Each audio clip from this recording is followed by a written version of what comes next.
What's up, everybody? What's going on? Justin here to do another WrestleMania themed show.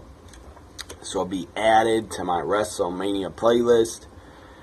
Watch my videos from excuse me. Something in my throat making me cough. Go back last year, 2016, I did a couple I did a top 32. My top 32 WrestleMania matches, my favorite top 32 WrestleMania matches. I did it last year. It was 3 parts. So go back and watch that in my WrestleMania playlist. But this show is a top 5 forgotten WrestleManias that a lot of people give them shit. A lot of these WrestleManias, a lot of people say they would suck and were awful, but I disagree, and that's why they're on this top 5 forgotten list, because even I give one of them a lot of shit. There are 2 of them a lot of shit, and they don't really deserve it. So number 5 would be WrestleMania 11. I didn't like WrestleMania 11. Even when people ask me still, what is my least favorite WrestleMania, I would have to say WrestleMania 11 or WrestleMania 2. But WrestleMania 11's up there. I don't like it, but that's doesn't deserve that, because I'll tell you why.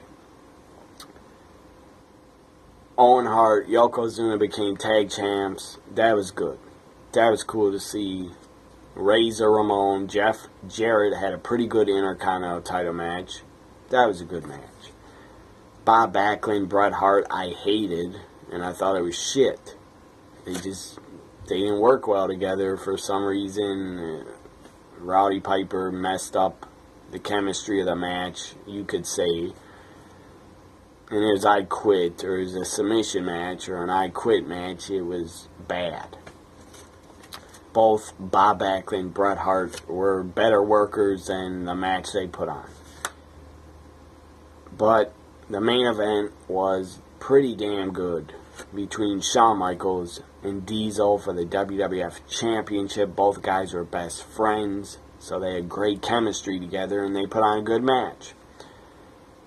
And the main event, the final match, I believe, was Lawrence Taylor, Bam Bam Bigelow. It wasn't a great match, but Bam Bam did carry him and pulled out a good match. A decent match out of non-wrestler Lawrence Taylor. So Bam Bam tried really hard, and they had a decent match. And also that match, because of Lawrence Taylor, got a ton of publicity from sports media. Ton of publicity, free publicity. It was talked about a lot on sports centers and stuff like that.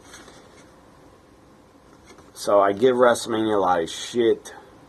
It is definitely probably one of my top 5 least favorites, but it wasn't that bad, and that's why it's a forgotten WrestleMania, because it wasn't that bad. WrestleMania, now number 4 on this top 5 forgotten WrestleManias. Number 4 would be WrestleMania 9. I liked WrestleMania 9. The only bad thing I have to say about WrestleMania 9 is Giant Gonzalez, Undertaker was shit. And that's not Undertaker's fault. Undertaker is a great worker, could carry anybody back then, pull out a good match, anybody, but there's no way the dead man was going to pull out a good match of the 7'7" Giant Gonzalez. The guy could barely walk, the guy could barely move, and he never ever took a bump. Hardly ever. So that was what I disliked about WrestleMania 9. But it's a forgotten WrestleMania because I thought it was good. I loved the commentary from JR, Bobby Heenan, Macho Man.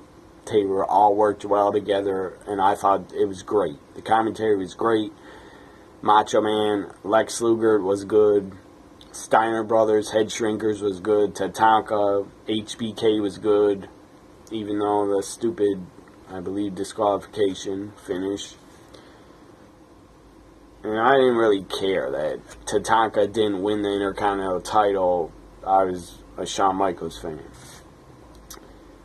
And I also didn't care about that Hulk Hogan won the title. I wasn't angry. I wasn't upset. I wasn't angry at all. I was 9 years old. And I was still a Hulkamaniac. I was still a fan of Hogan. And I was damn excited and damn happy when Hulk Hogan clothesline, first he punched Mr. Fuji, knocked down Mr. Fuji. Then he clotheslined Yokozuna, leg dropped him, 1, 2, 3. Hogan wins the title to end WrestleMania 9. I loved it. I enjoyed it. I didn't care that Bret Hart was taken out of the match because he had salt thrown in his eyes. I didn't care. I didn't think Bret was screwed. And even if he was screwed, I didn't care because I was not a Bret Hart fan. I respect Bret Hart, great wrestler, great worker. I respect what he did in wrestling, but I was not a big fan of his ever. I was more of a Hogan fan, so I was happy the way that WrestleMania 9 ended. And plus, the look of the show, it being outside, first WrestleMania as outside, I thought the Caesar's Palace, I thought it looked great. It looked really good on TV and pay-per-view. So, number 3, Forgotten WrestleMania would be WrestleMania 23. A lot of good stuff happened. The Money in the Bank ladder match was good. Undertaker Batista was very good.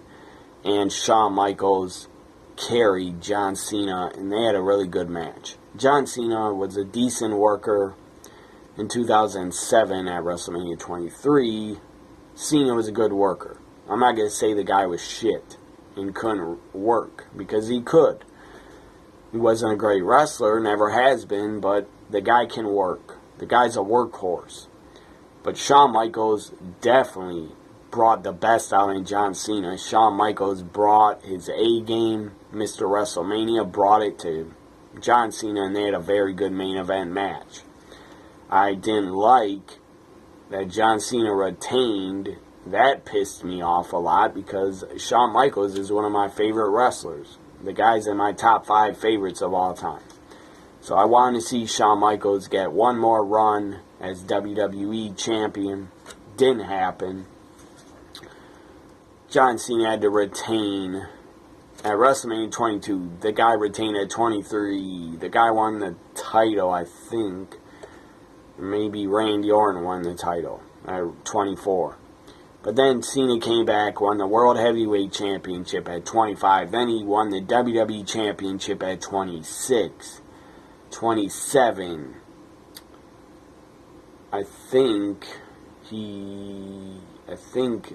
Miz and Cena was a DQ. I don't really remember. But I don't think Cena won the world title at 27. But then he came back. I think he defeated, I don't remember who won between him and The Rock. I know once is for the title, I think. Doesn't matter. But I wanted Shawn Michaels to win in WrestleMania 23. There were some bad parts, like Kane versus Great Khali. That was bad. Nobody wanted to see that. They tried recapturing the magic that they had at WrestleMania 3 where Hogan slammed Andre. Well, they had Kane slam Great Khali, which was stupid. And nobody cared. It happened. If they could have somehow, I would have liked to see Hogan come out and slam Great Khali. That would have got a great pop. Because it was in Detroit, Michigan, where WrestleMania 3 was. I know WrestleMania 3 was in Pontiac, Michigan, wherever that is. Probably a suburb, but still it was in this state of Michigan. It was near Detroit, I believe. So WrestleMania 23 is my number 3 forgotten WrestleMania. WrestleMania 23 was not that bad. There were some bad parts, like Ashley and Melina was very bad. That was just bad wrestling. And I don't blame Melina for that. She was a pretty good worker. Number 2, Forgotten WrestleMania would be WrestleMania 22. Now, some might love that WrestleMania, but a lot of people I've also heard from have complained about WrestleMania 22. Rey Mysterio won the World Heavyweight Championship, defeating Kurt Angle and Randy Orton. Very good three-way. But some hated that Rey won. I didn't hate it. I was happy for Rey. Obviously, they gave Rey the title because of Eddie Guerrero passing away. And I had no problem with that. And Rey had a pretty damn good entrance with P.O.D. singing his theme song. That was fun to watch and hear. Also, highlights were the Money in the Bank ladder match, where Rob Van Dam, Mr. Pay-Per-View, Rob Van Dam he won the Money in the Bank briefcase, and he actually cashed it in against John Cena and won the WWE Championship for a 1-month title run. All because he was busted with Sabu. I guess they had weed on them. Who cares? Weed should be legal in every state, in my opinion. Also, WrestleMania 22, very good women's title match. Mickie James and Trish had a great women's title match. It was damn good. And I loved that Mickie won the title, because she had to. She needed the title. Also, Mick Foley Edge was fantastic. I believe it was a Street Fighter, no holds barred, one of those type of matches. It was fantastic. Mick Foley was speared through a flaming table. It was awesome. Also, Lita got involved with jumping on the back of Mick Foley trying to attack him. What else happened? The tag team title match, I believe it kicked off WrestleMania 22. Big Show and Kane as tag champs against Chris Masters and Carlito. That was bad. I didn't enjoy that match. That was a bad kickoff match. What else was bad at WrestleMania 22 was Candice Michelle and Tori Wilson in a Playboy pillow fight. That was god-awful. That wasn't women's wrestling. I don't know what that was. That was just stupid. But that was in the Divas era, so they did stupid crap like that. So, top 5 Forgotten WrestleManias. Number 22, WrestleMania 22 is number 2. Number 1 is WrestleMania 27. I enjoyed The Miz being champion. Looking back on it now, I didn't really like The Miz as champion, but it was something different. The Miz main eventing a WrestleMania against John Cena.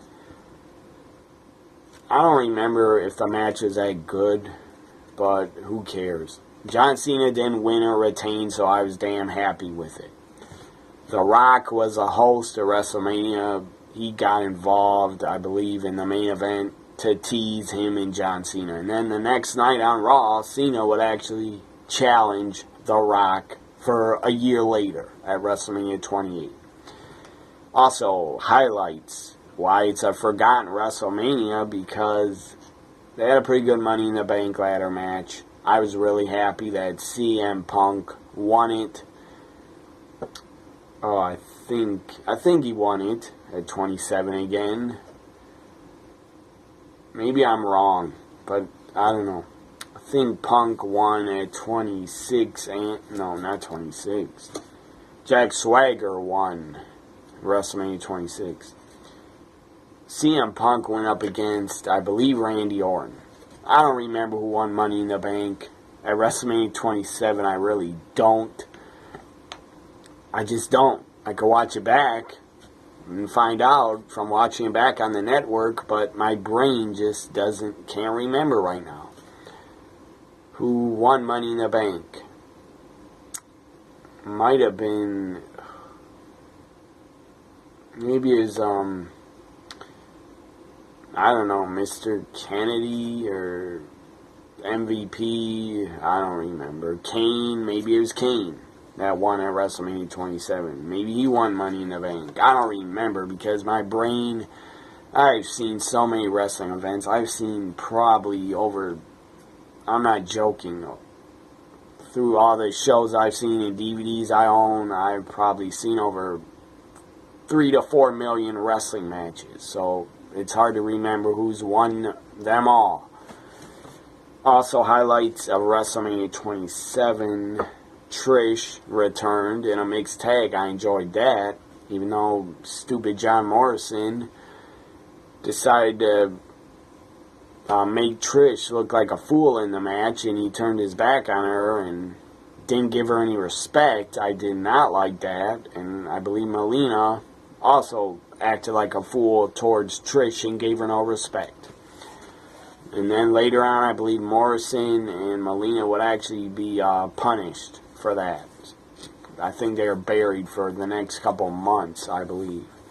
Or maybe the next year until they both left. Because Melina and John Morrison were gone, no longer around by WrestleMania 28. So, number 1, Forgotten WrestleMania would be WrestleMania 27. Hope you enjoyed this top 5 Forgotten WrestleManias. Check out my WrestleMania playlist. Check out my other playlists. The List playlist. The Countdown playlist. Monday Night Raw playlist. SmackDown Live playlist. Monday Night Raw pay-per-view predictions and reviews playlist. SmackDown Live predictions and reviews playlist. Have a great weekend, everybody. Bye for now. Follow me on Twitter. My Twitter handle's in the description. Like, comment, share, and subscribe. I'd appreciate it. WrestleMania is coming up 3 weeks away. I'm excited for it. Bye for now. Have a great Saturday night or Sunday or weekend.